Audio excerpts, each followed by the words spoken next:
तो अभी हम प्रिंसिपल ऑफ मोमेंट समझने वाले हैं, rotational equilibrium of a body and principle of moment. So let us study rotational equilibrium of a body and principle of moments. It is very simple thing, लेकिन इसकी help से हम problem solve कर सकते हैं. प्रॉब्लम्स क्या solve करनी है? हमें बैलेंसिंग फाइंड करनी है. जैसे मान लो एक रोड है, this is a metre road, कोई भी डायमेंशंस की एक इस तरह से एक रोड है हमारे पास. हमें इसको बैलेंस करना है. यहाँ पर हमें किसी एज के अराउंड इसको बैलेंस करना है. तो एक पॉइंट के अबाउट ये बैलेंस होती है, that point is called centre of gravity. अगर ये एक यूनिफॉर्म रोड है,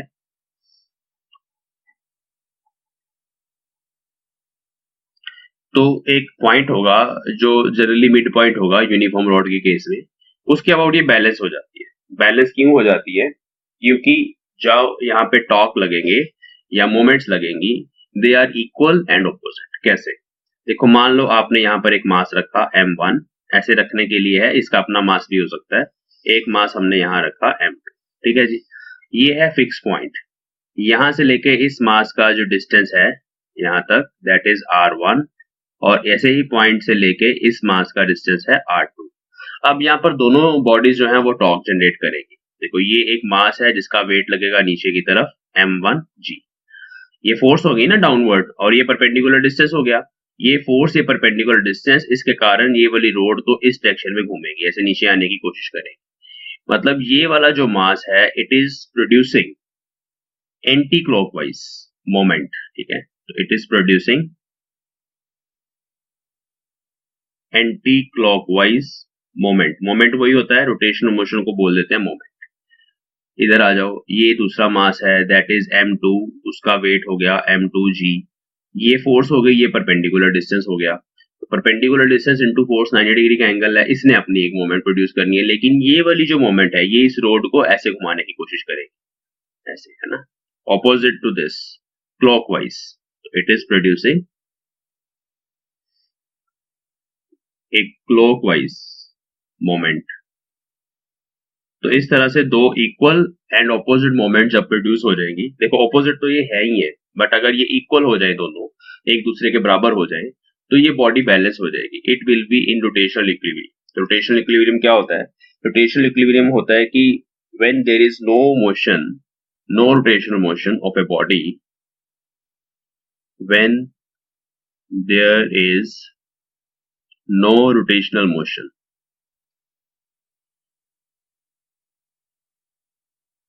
of a body,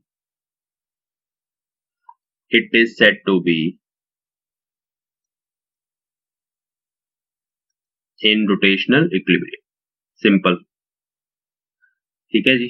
कब होगा ऐसे? It happens when net torque हो गया anti clockwise torque, clockwise torque, net torque acting on the body is 0. और दूसरी statement, when the sum of clockwise moments acting on the body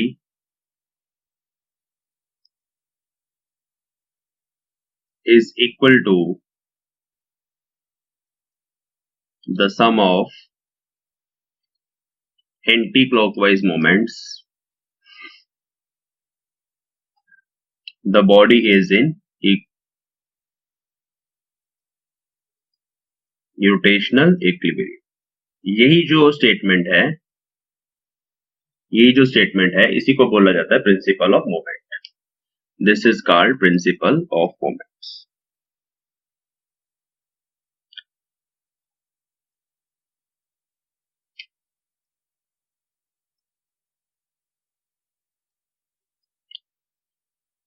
ठीक है जी.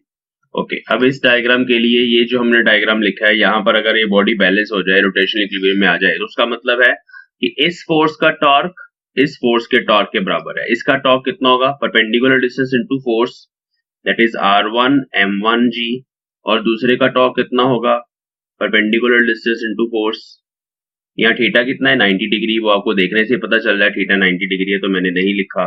जी से आप जी काट सकते हो, तो यहाँ पर एक रेशो आ जाएगी। अगर मासेस की रेशो या डिस्टेंसेस की रेशो इसके बराबर है R2/R1 is equal to M1/M2, मतलब ये जो डिस्टेंसेस हैं they are in inverse ratio of their masses, then body will be in equilibrium. तो ये एक कॉन्सेप्ट है।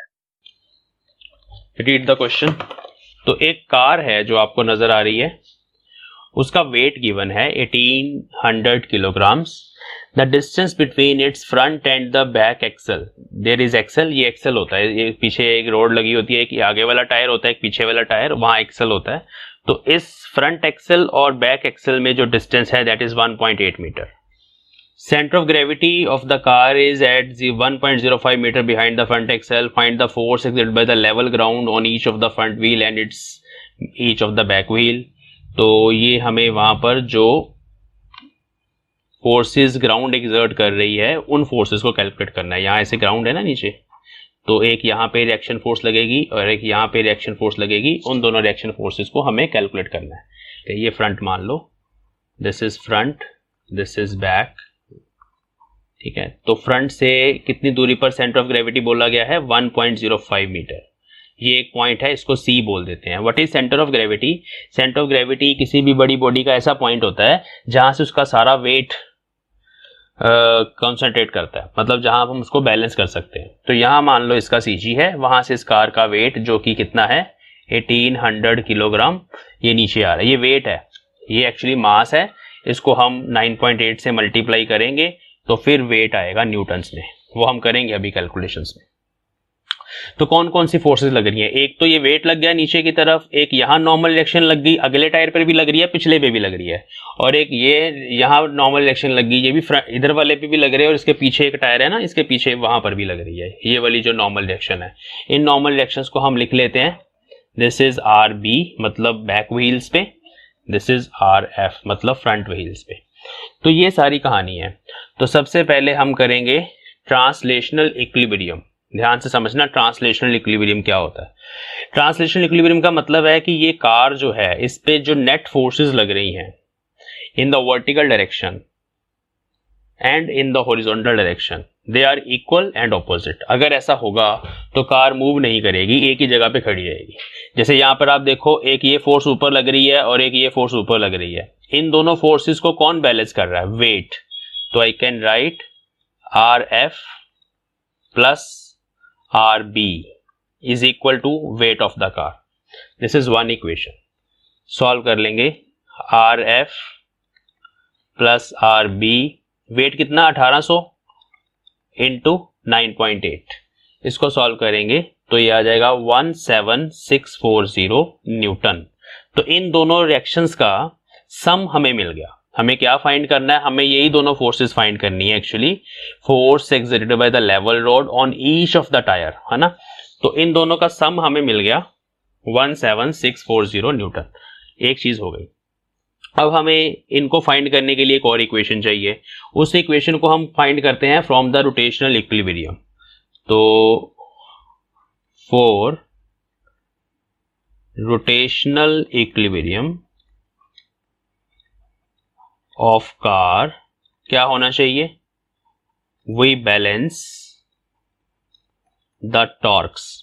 कुछ टॉर्क्स यहां पर लग सकते हैं, हम उनको बैलेंस करेंगे अबाउट CG ऑफ कार। देखो जी, this is the centre of gravity of car, ठीक है।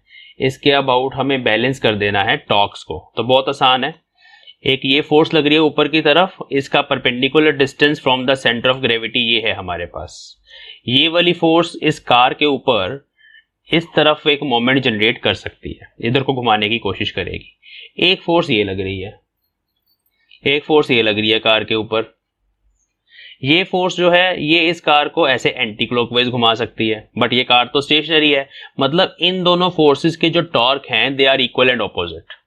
इसका टॉर्क, पहली फोर्स का टॉर्क क्या होगा? देखो, टॉर्क का फॉर्मूला होता है फोर्स इनटू परपेंडिकुलर डिस्टेंस। कहां से? From the point about which you are finding the torque. मैं सेंटर ऑफ ग्रेविटी के अबाउट निकाल रहा हूं ना टॉर्क, तो ये वाली फोर्स इनटू ये वाला डिस्टेंस, ये बन गया इसका टॉर्क। मैं लिख रहा हूं यहां पे आर एफ इंटू 1.05, बस फोर्स इंटू डिस्टेंस। ये हो गया हमारे पास क्लॉकवाइज टॉर्क, ऐसे घड़ी घूमती है ना हमारी, तो this is clockwise torque, this is equal to anti clockwise torque. Anti clockwise torque about this point, वो क्या बनेगा देखो, force which is R B into distance, ये वाला डिस्टेंस चाहिए हमें, ये कितना होगा 1.8 माइनस 1.05, ये अगर आप माइनस करके देखोगे तो 0.75 आएगा। ये हमारी दूसरी इक्वेशन है। एक ये इक्वेशन है, दूसरी ये इक्वेशन है, इन दोनों को यूज करके हम आर एफ और आर बी फाइंड कर सकते हैं। बहुत इजी है, कैसे करेंगे, इसमें से आप एक वैल्यू निकाल लो, यहां पुट कर दो, थोड़ी वैल्यूज, थोड़ी कैलकुलेशंस करो and you will get answer. मैं बता देता हूं क्या आंसर आएगा, ये सिंपल कैलकुलेशंस करके देखना। R F is, R B is 10290 newton. Okay, ये कितने व्हील्स पे लगी है आर एफ, ये 2 व्हील्स पे लगी है, एक तो ये वाला व्हील और एक इसके पीछे है, यहाँ पर एक्सेल बना ना, एक उस साइड पर भी व्हील है ना, वो भी मैं यहाँ शो कर देता हूँ, वैसे ऑपोजिट साइड पे है। तो ये 2 व्हील्स की है, हमें अगर सिंगल पे निकालनी है तो 2 से डिवाइड करना पड़ेगा। Therefore force on each of front wheel, front वाले की बात करें तो अकेले अकेले पे जो लगेगी that is R F by 2, क्योंकि ये दोनों की है, हमने ना ये 2 ही फोर्सेस बना के टोटल वेट के बराबर करी थी, एक्चुअली 4 है वहां पे। आर एफ बाई 2 मतलब 7350 बाई 2, एक ये आंसर आएगा न्यूटन, और दूसरा force on each of back wheel, पीछे वाले जो 2 हैं, that will be R B by 2। तो हम इसको जब 2 से डिवाइड करेंगे तो हमारे पास दूसरा आंसर आ जाएगा। ठीक है, ये एक मेटल बार है, 70 सेंटीमीटर इसकी लेंथ है, 2 नाइफ एजेस हैं जिसपे इसको बैलेंस किया गया है। बैलेंस या सारा कुछ स्टेशनरी है, मतलब रोटेशनल इक्विलिब्रियम ऑलरेडी अचीव्ड है। यहाँ पर 10 सेंटीमीटर की दूरी पर ये वाला नाइफ एज पड़ा हुआ है और इधर से 10 सेंटीमीटर की दूरी पर दूसरा नाइफ एज पड़ा हुआ है। डिस्टेंसेस हमें गिवन है। 30 सेंटीमीटर की दूरी पर एक, इस एज से 30 सेंटीमीटर की दूरी पर एक वेट हमने हैंग कर दिया हुआ है, वो जो वेट है दैट इज 6 किलोग्राम, ऐसे क्वेश्चन में गिवन है 6 किलोग्राम वेट है। ठीक है, बेसिकली मास है 6 किलोग्राम, उसको ग्रेविटी से मल्टीप्लाई करेंगे, मतलब 9.8 से मल्टीप्लाई करेंगे तो वेट आएगा न्यूटन्स में, मतलब 6 इंटू 9.8 न्यूटन, ये मास है। ठीक है, यहाँ हम GF लिख सकते हैं। ये सारी कहानी है, डायग्राम गिवन है, हमें क्या निकालना है, हमें निकालनी है reactions at the knife edges. ये 2 फोर्सेस R1 और R2, बिल्कुल कार जैसा क्वेश्चन ही है जैसे अभी हमने सॉल्व किया। बस एक बार दोबारा से मैं करवा रहा हूं किसी दूसरी एग्जांपल में, ताकि आपको इक्वेशंस लिखनी आ जाए। देखो बच्चों, सबसे पहले तो ये जो 2 ऊपर की तरफ फोर्सेस लग रही हैं इस रोड पे, वो इस रोड और इस पूरे वेट के सम के बराबर होगा। क्यों?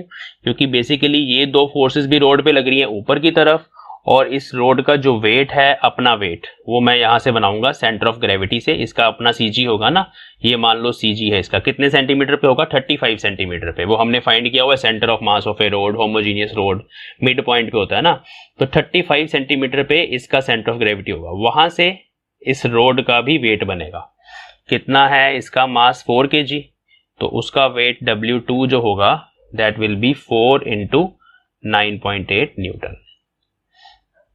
तो एक ये वेट बन गया यहाँ पे। ठीक है, अब सबसे पहली इक्वेशन तो ये है कि sum of these 2 forces in the up direction is equal to sum of these 2 forces in the down direction because of the translational equilibrium. Translational equilibrium क्या होता है कि बॉडी ऊपर नीचे नहीं जा रही, वो इसीलिए नहीं जा रही क्योंकि ऊपर की तरफ जो फोर्सेस लग रही हैं और जो नीचे की तरफ फोर्सेस लग रही हैं, they are equal and they are opposite. तो पहली इक्वेशन आएगी from the translational equilibrium of road. क्या इक्वेशन आएगी, R1 plus R2 is equal to 6 into 9.8 plus 4 into 9.8, ये 10 हो गया, 10 इंटू 9.8 मतलब 98। This is equation number 1। R1 plus R2 का सम मिल गया हमें। अब एक और इक्वेशन चाहिए टू फाइंड R1 R2। उसके लिए हम क्या लिखेंगे, now we will balance the torques about a point, है ना, किसी भी पॉइंट के अबाउट हम टॉर्क्स को बैलेंस कर सकते हैं। देखो यहाँ कितने सारे पॉइंट्स हैं, इस पॉइंट के अबाउट कर सकते हैं बैलेंस, इस पॉइंट के अबाउट, इस पॉइंट के अबाउट, कहीं पर भी आप पॉइंट लेके इक्वेशन लिख सकते हो, ये बात आप ध्यान रखना, ठीक है। बट हमें जिस पॉइंट के अबाउट वो फाइंड करनी होती है इक्वेशन, वहां से ध्यान रखना होता है कि किसी भी फोर्स का जो हमने कैलकुलेट करनी है ना फोर्सेस, उसकी मोमेंट जीरो ना हो जाए। जैसे मैं बताता हूं अभी आपको, मैं लिखने वाला हूं सेंटर ऑफ ग्रेविटी के अबाउट। तो as the road is in rotational equilibrium, है ना, रोड रोटेशनल इक्विलिब्रियम में है ना, मतलब घूम तो नहीं रही, बैलेंस हुई पड़ी है। इसका मतलब anti clockwise moments is equal to clockwise moments, जैसे हमने पढ़ा था। तो हम जस्ट अब उनको बैलेंस करेंगे।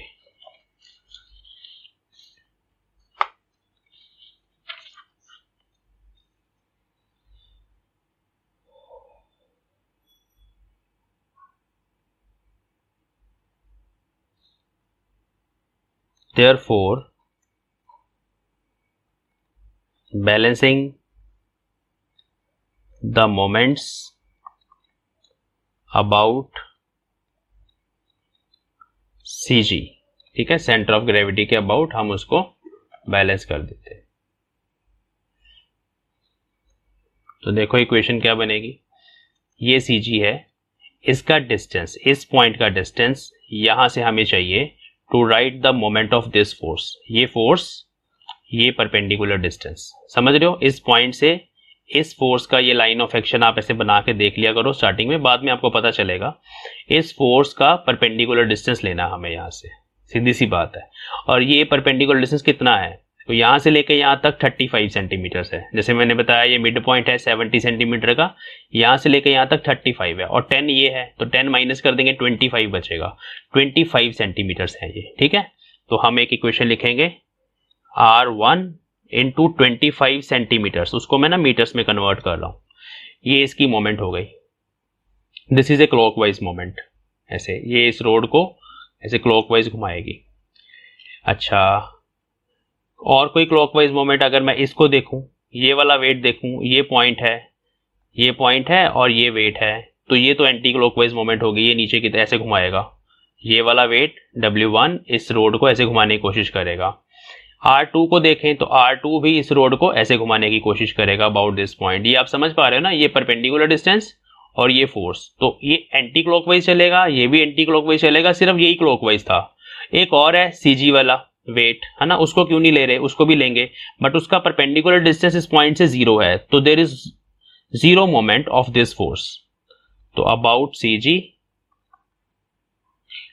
Torque of W2 is 0। Why 0? इसलिए 0 क्योंकि इसका परपेंडिकुलर डिस्टेंस इस पॉइंट से ही 0 है, उसी पॉइंट में से तो निकल रही है ये फोर्स, तो वो टर्म नहीं आएगी।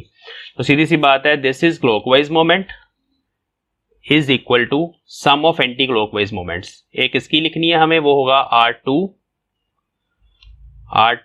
इंटू ये डिस्टेंस, वो भी 25 सेंटीमीटर ही है, प्लस एक ये W1 which is this into ये वाला डिस्टेंस। ये डिस्टेंस कितना है, देखो 30 सेंटीमीटर ये गिवन था, टोटल यहां से लेकर यहां तक 35 है, तो ये डिस्टेंस हुआ सिंपली 5 सेंटीमीटर।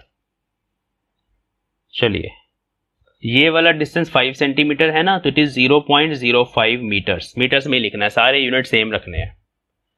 तो बच्चों अब यहां से हमारे पास एक इक्वेशन आ जाएगी, मैं इसको उधर लेके जा रहा हूं, 0.25 से डिवाइड कर रहा हूं, तो ये बना R1 माइनस R2, 0.25 कॉमन आएगा ना, वो नीचे लेके जा रहा हूं मैं, is equal to W1 is 6 into 9.8, ये W1 है, 0.05 ये रहा ऊपर, और यहां पर जो 0.25 कॉमन आना था इस साइड पे, वो नीचे ले गया मैं, वो इसके नीचे लिख देते हैं, ठीक है। ये एक इक्वेशन बनेगी, इसको जब आप इस फैक्टर को सॉल्व करोगे ना, तो इट विल बी 11.76 न्यूटन, ये वाला फैक्टर। तो अभी आपको मिल गया R1 minus R2 is equal to 11.76 newton, और एक ये इक्वेशन है। बस हो गया सॉल्व। अब इन दोनों को साइमल्टेनियसली सॉल्व कर लो, दोनों को ऐड कर दो। 2r1 is equal to something और वहां से r1 आ जाएगा 54.88 न्यूटन और r2 आ जाएगा 43.12 न्यूटन। तो इस तरह से हम ये रिएक्शन फोर्सेस फाइंड कर सकते हैं। ओके, अब बच्चों मैं अगर चाहता इस पॉइंट के अबाउट सारी इक्वेशंस लिखनी मैंने, तो मैं लिख सकता हूं, कोई प्रॉब्लम नहीं है।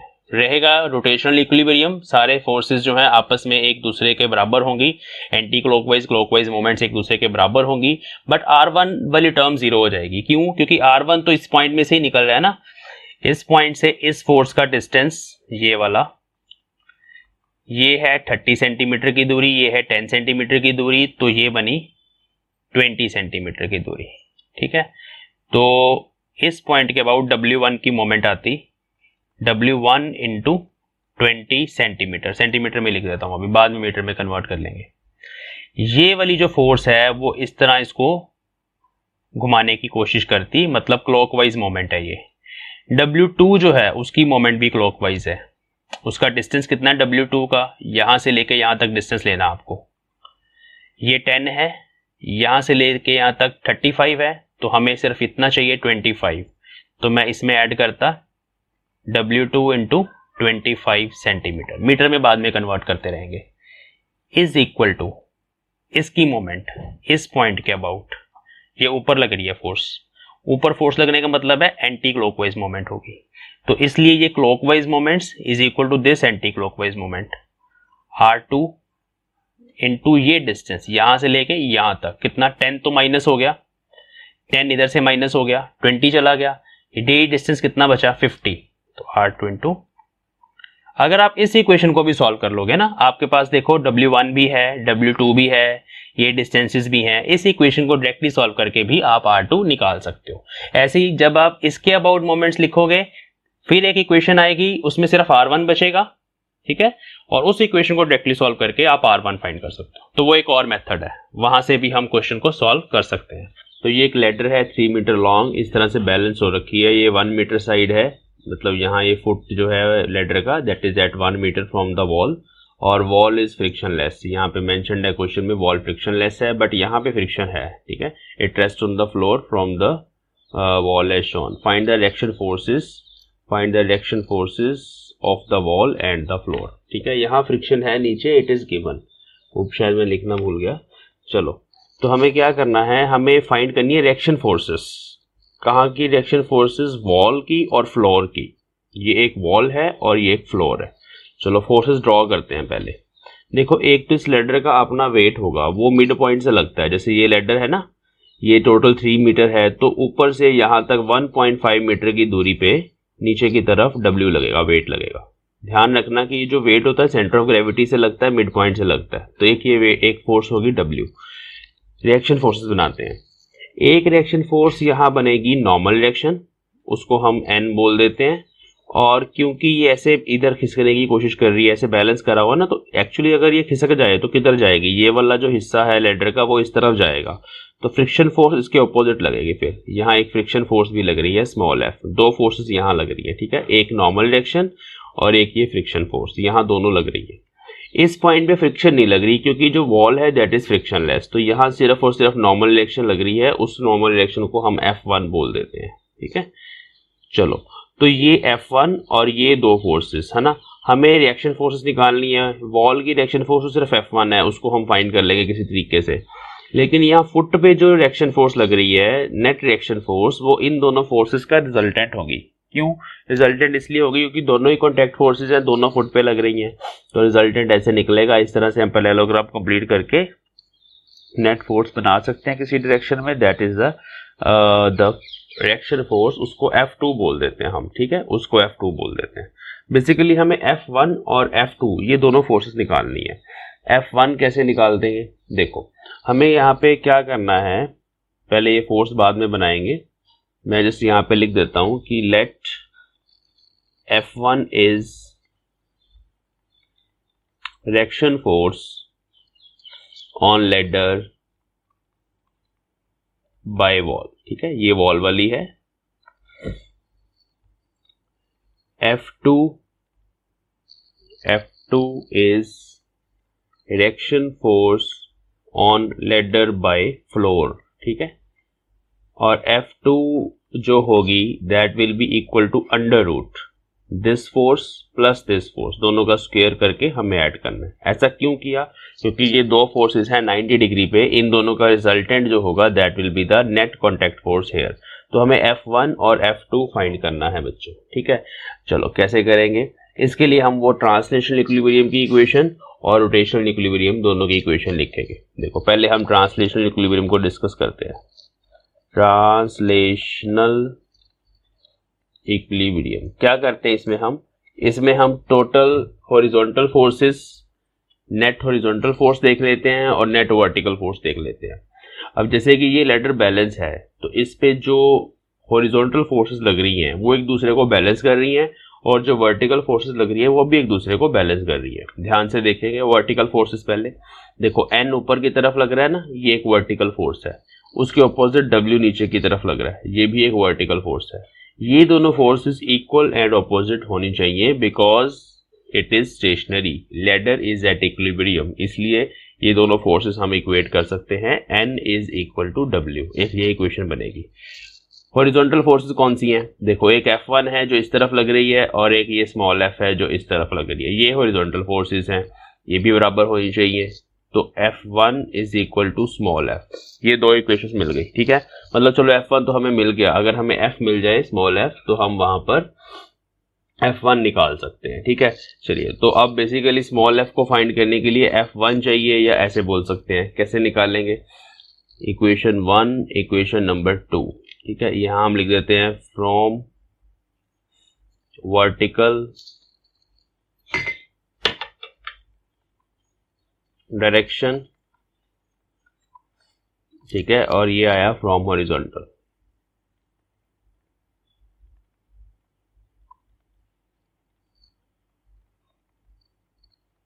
अब हम मोमेंट्स को बैलेंस करते हैं, ठीक है।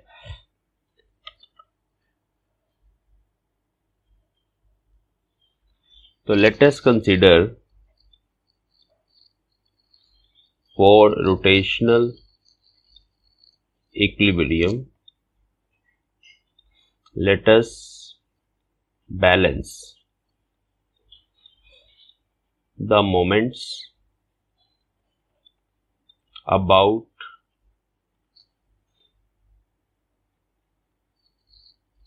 हाँ जी, देखो हम A पॉइंट के अबाउट मोमेंट्स को बैलेंस कर सकते हैं, इस D पॉइंट के अबाउट भी बैलेंस कर सकते हैं, इस B पॉइंट के अबाउट भी बैलेंस कर सकते हैं, जहां जहां कॉन्टैक्ट है, ठीक है। जहां जहां आपको लगता है सेंटर ऑफ ग्रेविटी के अबाउट तो कर ही सकते हैं और इनके अबाउट भी कर सकते हैं, ठीक है। तो हमें ये सोचना होता है कि हम जो इक्वेशन लिखने वाले हैं वो किस पॉइंट के अबाउट लिखें। देखो अगर आप डी पॉइंट के अबाउट लिखोगे बच्चों तो ये वेट की जो मोमेंट है W की वो तो जीरो हो जाएगी, ठीक है। बट जो आपके पास इक्वेशन आएगी उस इक्वेशन में N भी आएगा, उस इक्वेशन में F भी आएगा, उसमें F1 भी आएगा, ठीक है। क्योंकि जैसे ये वाली फोर्स है ये क्लॉकवाइज मोमेंट देगी, N जो है वो एंटी क्लॉकवाइज मोमेंट देगी, ये F1 जो है ये एंटी क्लॉकवाइज देगा, स्मॉल f एंटी क्लॉकवाइज देगा, N क्लॉकवाइज मोमेंट देगी, ठीक है। लेकिन उसमें ये टर्म्स आ जाएंगी, N भी आ जाएगा, F भी आ जाएगा, F1 भी आ जाएगा, और यहाँ पे हमें तीनों ही नहीं पता, ना तो N पता है, ना स्मॉल f पता है, ना F1 पता है, तो उसका फायदा नहीं अगर हम D के अबाउट लिखेंगे। अगर हम B के अबाउट लिखेंगे तो F1 वाली टर्म जीरो हो जाएगी, बट ये दो फोर्सेज आ जाएंगी। अगर आप A के अबाउट बैलेंस करोगे तो ये दोनों की जो मोमेंट है वो जीरो हो जाएगी। क्यों जीरो हो जाएगी? क्योंकि वो दोनों ही उसी पॉइंट में से निकल रहे हैं ना, A पॉइंट में से, यहाँ पे जो पॉइंट ऑफ कॉन्टैक्ट है, तो हम A के अबाउट मोमेंट्स को बैलेंस करेंगे तो बहुत इजी हो जाएगा। फिर हमारे पास दो फोर्सेस बची हैं, इसकी मोमेंट जीरो, N1 की मोमेंट जीरो, क्योंकि आप इस पॉइंट के अबाउट लिखना चाहते हो ना, तो इस पॉइंट के अबाउट इसका परपेंडिकुलर डिस्टेंस जीरो है। मोमेंट होती है फोर्स इंटू परपेंडिकुलर डिस्टेंस, और फोर्स तो उसी पॉइंट में से निकल रही है, तो there is perpendicular distance zero. और ऐसे ही F1 का भी, स्मॉल f का भी परपेंडिकुलर डिस्टेंस जीरो है, ठीक है। तो इन दोनों की मोमेंट तो जीरो हो गई, सिर्फ बची एक ये वाली फोर्स और एक ये। अब इसको देखो, W1 जो है वो इस लेडर को इधर लेके जाएगा। W1 ऐसे लग रही है फोर्स, तो ये एंटी क्लॉकवाइज मोमेंट बनाएगा। उसके लिए आपको W1 नहीं, W, ये जो W है वेट, ये एक इस तरह से एंटी क्लॉकवाइज मोमेंट बनाएगा। उसके लिए आपको क्या चाहिए? A पॉइंट से इसका परपेंडिकुलर डिस्टेंस चाहिए। देखो कैसे, ये line of action of force है, मैं इसे कंप्लीट कर देता हूँ diagram. This is line of action of force, इसका परपेंडिकुलर डिस्टेंस ए पॉइंट से चाहिए होता है, तो वो हम यहाँ पर अगर एक पॉइंट लगा लें, let us suppose this point is E point, तो I can write W times A E, ठीक है। देखो A E is what, perpendicular distance of line of action of force from point A, is equal to, दूसरी ये वाली force है F1, ये वाली फोर्स एंटी क्लॉकवाइज मोमेंट प्रोड्यूस करेगी about point A, W clockwise कर रही थी, ये एंटी क्लॉकवाइज करेगी, तो इसके बराबर होगा F1 इंटू कौन सा डिस्टेंस, इस फोर्स का परपेंडिकुलर डिस्टेंस, ये है इस फोर्स की लाइन ऑफ एक्शन और ये है पॉइंट, तो इस लाइन ऑफ एक्शन का ए से परपेंडिकुलर डिस्टेंस मतलब BC चाहिए आपको, BC। ये इक्वेशन बन गई हमारे पास। अब इस इक्वेशन से देखो बड़ी आसानी से हमारे पास F1 आ जाएगा, क्योंकि बाकी सब चीजें हमें पता है। देखो जी BC कितना है, B से लेके C तक, ये 1 मीटर था, ये 3 था, तो ये होगा 3 का स्क्वायर माइनस 1 का स्क्वायर, ठीक है जी। ये बन जाएगा √8 और 2√2, तो BC इज 2√2, तो let me right here BC is 2√2 and what about AE, AE ये डिस्टेंस है बच्चे, टोटल 1 मीटर है ना, और ये मिड पॉइंट है, तो AE कितना हुआ, फिर आपको सिंपल ज्योमेट्री, ये ट्रायंगल बन गया, ये मिड पॉइंट है, तो ये नीचे भी मिड पॉइंट ही बनेगा, तो दिस इज 0.5 मीटर्स, तो AE इज 0.5 मीटर। ये दोनों चीजें हम यहाँ पुट करेंगे। W कितना है, W is the weight of ladder, वो कितना है 20 kg, यहाँ सब कुछ पुट करेंगे, तो we will get 20 into 9.8, weight put करना है ना, मास नहीं पुट करना, into AE which is 0.5 is equal to F1 हमें चाहिए, और BC, what is BC, sorry, BC is 2√2। चलिए तो यहां से F1 निकाल लेते हैं, सॉरी, हाँ जी F1, इसको सॉल्व करेंगे, F1 फोर्स आ जाएगी हमारे पास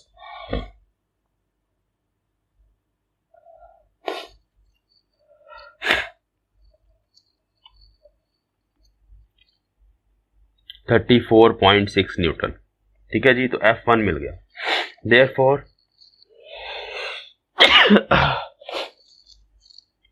small f is also F1 ना, तो small f is also 34.6 Newton, ये भी मिल गया, मतलब ये भी मिल गया। n चाहिए, n W के बराबर है, W is weight which is 20 into 9.8, 196 newton आ गया, ठीक है, सब मिल गया, n भी मिल गया। F2 चाहिए, अंडर रूट 196 का स्क्वायर, ये आ गया हमारे पास n, उसका स्क्वायर, ठीक है, प्लस स्मॉल f का स्क्वायर, ये सॉल्व करना इतना सा फैक्टर, तो ये आ जाएगा जी आपके पास 199 न्यूटन, ये F2 फोर्स है, ठीक है। तो इस तरह से बच्चों देख लो, हमें सब फोर्सेस यहाँ पे मिल गई है, ठीक है। F2 मिल गई, this is the contact force F1, वो मिल गई, और F2 मैंने अब बना देता हूँ यहाँ पे, F2 इन दोनों का रिजल्टेंट इस डायरेक्शन में कहीं पे जाएगी, दैट इज F2 फोर्स, ठीक है। ये एक रोड है, इस तरह से हमने एक रोड बांध रखी है, ये 2 धागे हैं, और हमें ये सेंटर ऑफ ग्रेविटी फाइंड करना है, रोड का कहाँ पे है। सेंटर ऑफ ग्रेविटी से W लगेगा, नीचे वेट, वो मैंने पहले ही बना दिया, और हमने मान लिया कि ये जो सेंटर ऑफ ग्रेविटी है ये इस एंड से D डिस्टेंस पे है, टोटल 2 मीटर इसकी लेंथ है, तो दूसरे एंड से डिस्टेंस हो गया 2 - D। ये एंगल्स गिवन है, इन स्ट्रिंग्स के एंगल्स यहाँ पे गिवन है। तो पहले हम फोर्सेस बना लेंगे, कौन कौन सी फोर्सेस यहाँ पे लगेंगी, लेट अस सी। एक तो वेट लग गया नीचे, दूसरे ये दोनों धागे हैं तो टेंशन फोर्स लगेगी, टेंशन वाला भी हमने फर्स्ट क्वेश्चन करने वाले हैं। तो एक यहाँ पे T फोर्स लगेगी, टेंशन इस स्ट्रिंग में होगा, उसको हम T2 बोल देते हैं, और एक टेंशन फोर्स इस स्ट्रिंग में होगी, उसको हम T1 बोल देते हैं, ठीक है। और एक नीचे वेट है, इसके अलावा सोच लो कोई और फोर्स नहीं लगेगी, क्योंकि कॉन्टैक्ट नहीं है और कहीं पर। मान लो यहाँ पर कोई रिजिड सपोर्ट होती, वहां उसके साथ कॉन्टैक्ट होता तो नॉर्मल डायरेक्शन बना देते, बट कोई है ही नहीं कांटेक्ट इस रोड का किसी और चीज़ के साथ, सिर्फ एक वेट है, ग्रेविटी है, इसलिए वेट नीचे लगेगा और ये दो टेंशन लगेंगे और कोई फोर्स नहीं लगेगी। अब ये जो T1 है, अगर ये एंगल थीटा है तो इसके दो कंपोनेंट्स हो जाएंगे, एक इधर आ जाएगा, this is theta, this is also theta, so it will B T1 cos theta, और इस डायरेक्शन में चला जाएगा T1 sin थीटा।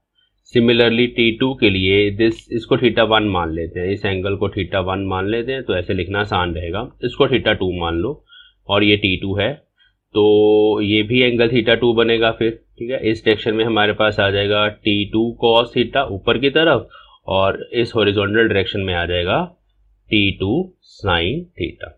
तो हम पहले ट्रांसलेशनल इक्विलिब्रियम लिखेंगे।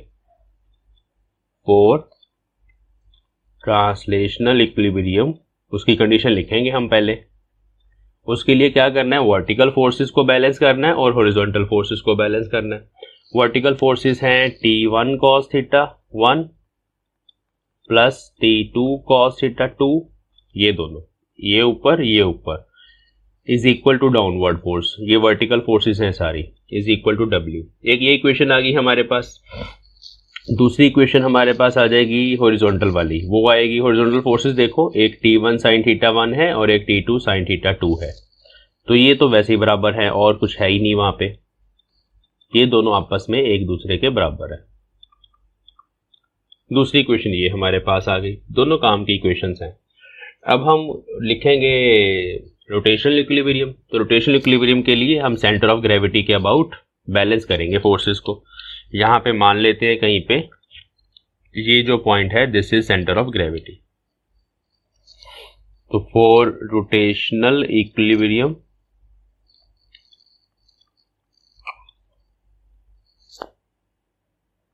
वी बैलेंस द टॉर्क्स या मोमेंट्स, कुछ भी लिख लो, अबाउट CG। ठीक है जी।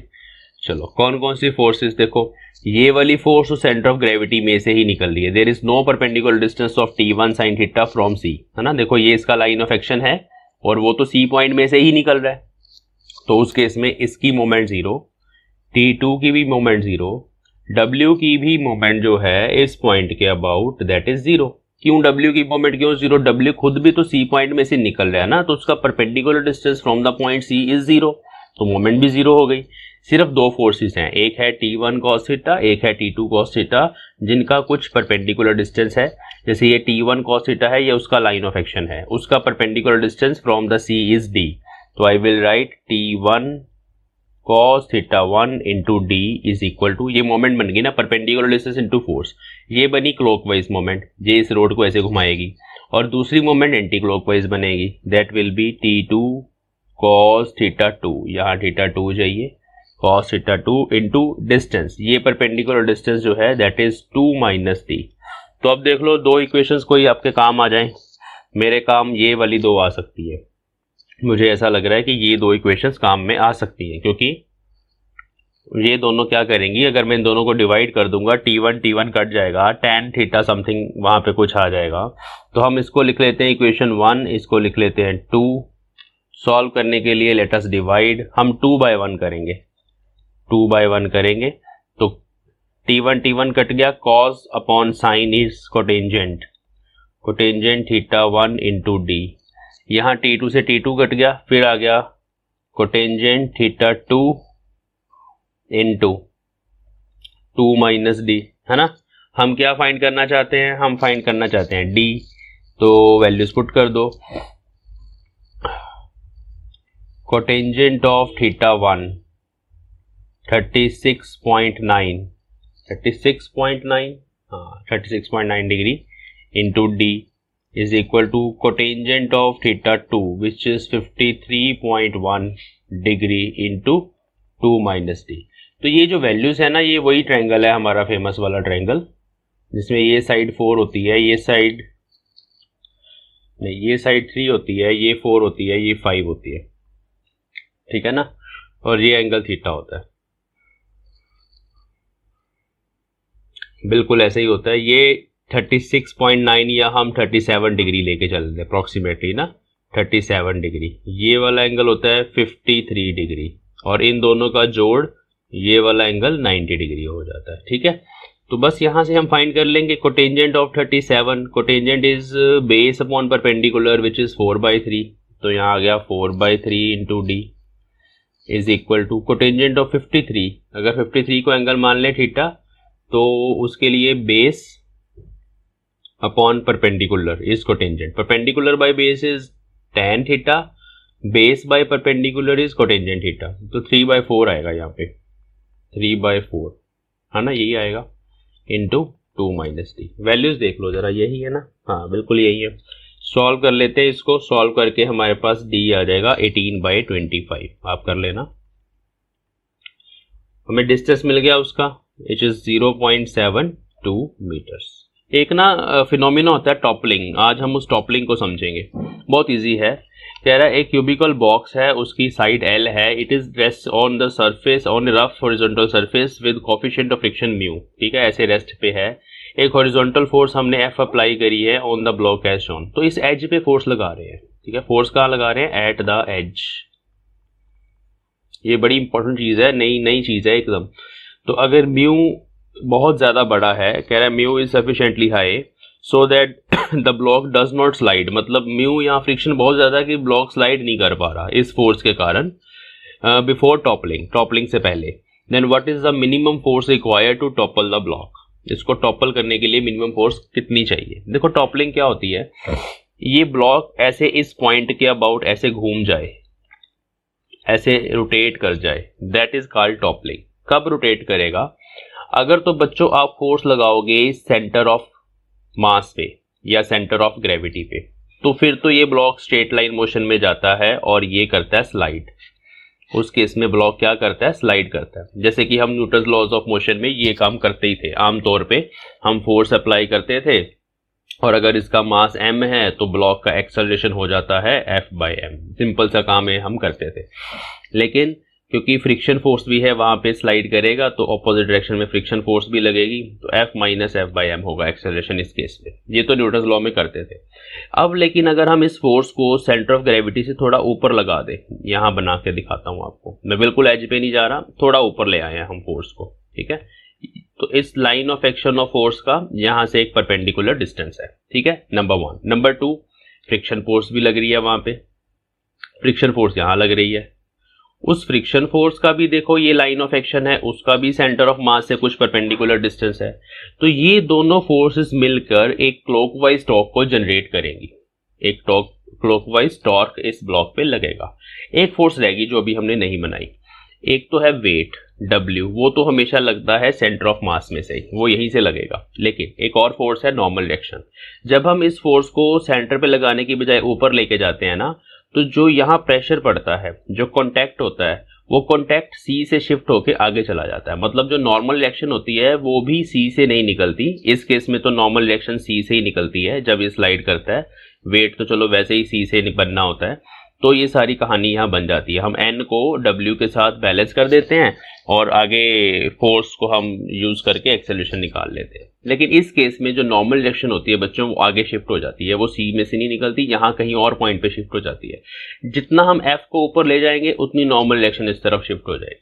ठीक है, तो यहाँ एज पे लग रही है फोर्स, हम एज पे लगा रहे हैं फोर्स। तो एज पे फोर्स लगाने से ना आपको कम से कम लगानी पड़ेगी, मिनिमम लगानी पड़ेगी ये फोर्स। क्यों? क्योंकि वो आपको पता है कि अगर हम line of action of force का सेंटर ऑफ मास से परपेंडिकुलर डिस्टेंस बढ़ा दें, पॉइंट ऑफ रोटेशन से परपेंडिकुलर डिस्टेंस बढ़ा दें, तो टॉर्क बढ़ जाता है ना। तो जब हम इस फोर्स को एज पे लगाते हैं तो वो मिनिमम चाहिए होती है, कम से कम चाहिए होती है, तो टॉपल दिस ब्लॉक, वो हमें कैलकुलेट करनी है।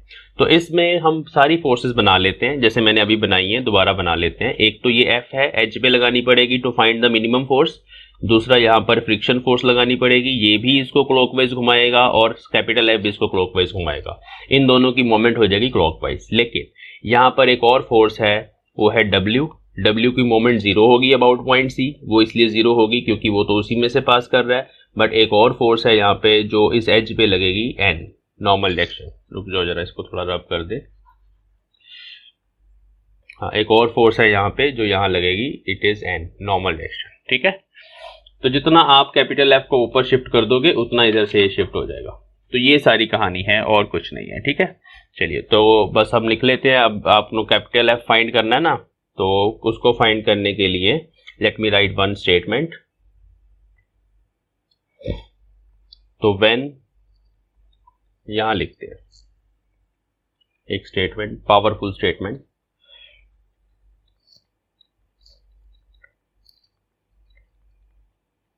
when F is applied, normal direction of the floor, ये वाली यहां मैं लिख रहा हूं एंड नॉर्मल डायरेक्शन, ये एक्चुअली यहां लग रही है, नीचे से बनाते हैं, of the floor moves to right.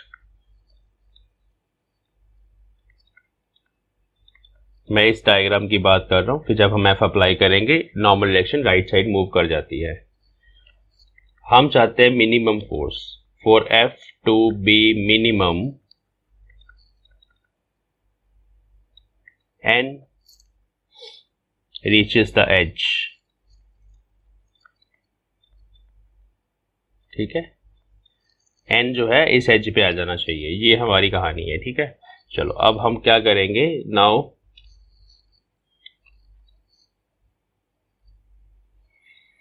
For minimum force, कम से कम अगर हमें निकालनी है तो हम इक्वेशन लिखेंगे। इसकी मोमेंट सी के अबाउट क्लॉकवाइज, तो वो बनेगा एफ इंटू ये वाला distance which is L by to, plus small F की मोमेंट सी के अबाउट वो भी क्लॉकवाइज, तो वो भी सी से अगर हम उसका डिस्टेंस देखें तो small F times L by two, ठीक है, उसका भी डिस्टेंस एल बाई टू ही है ना, स्मॉल एफ का फ्रॉम सी, ये वाला perpendicular distance L by two is equal to N की जो मोमेंट है that is anti clockwise, N times N का distance from C that is also L by two. तो एल बाई टू कॉमन आके cut जाएगा, हमारे पास equation आ जाएगी F plus small F is equal to N. Now what are these equations, तो एक ये इक्वेशन आ गई। अब हम बैलेंस भी करेंगे जैसे हम ट्रांसलेशनल इक्विलिब्रियम के लिए करते हैं, क्योंकि हम ऊपर तो जा नहीं रहे। हाँ जी, ट्रांसलेशनल इक्विलिब्रियम के लिए n is equal to W, ठीक है, दोनों वर्टिकल फोर्सेस हैं, ऑपोजिट हैं, तो ये दोनों बराबर होंगी क्योंकि देयर इज ट्रांसलेशनल इक्विलिब्रियम। ये ब्लॉक ऊपर नीचे नहीं जा रहा। हॉरिजॉन्टल फोर्सेस कौन कौन सी दो लग रही हैं, F लग रही है कैपिटल और एक स्मॉल f लग रही है, तो वो भी बराबर होंगी। Capital F is equal to small f, ठीक है, फ्रिक्शन के बराबर लगानी पड़ेगी। यहाँ हम पुट कर देंगे, तो यहाँ पुट करेंगे तो बन जाएगा 2f, small f capital F के ही बराबर है, और n W के बराबर है विच इज mg। अगर उसका मास m है, m इज गिवन, तो फोर्स हमें चाहिए mg by 2। This is the minimum force required, ठीक है। मिनिमम फोर्स इसलिए है क्यों, अगर ये वाली इक्वेशन में ये वाली दोनों फोर्सेस क्लॉकवाइज मोमेंट प्रोड्यूस कर रही थी, एन एंटी क्लॉकवाइज कर रही थी। अगर इन दोनों फोर्सेस की जो मोमेंट है, ये मतलब ये वाली टर्म इससे बड़ी होगी तब तो टॉपल करेगा ही करेगा, N into L by two से बड़ी होगी तो टॉपल करेगा ही करेगा, ठीक है। लेकिन अगर उसके बराबर भी होगी, ये जो क्लॉकवाइज मोमेंट्स हैं इस एंटी क्लॉकवाइज मोमेंट के बराबर भी होंगी, तो वो मिनिमम फोर्स हमें दे देगा, ठीक है। तो कम से कम mg बाई 2 लगानी पड़ेगी to just topple the block. और अगर इससे बड़ी लगाओगे फोर्स, mg बाई 2 से ज्यादा लगाओगे, फिर तो वो टॉपल करेगा ही करेगा।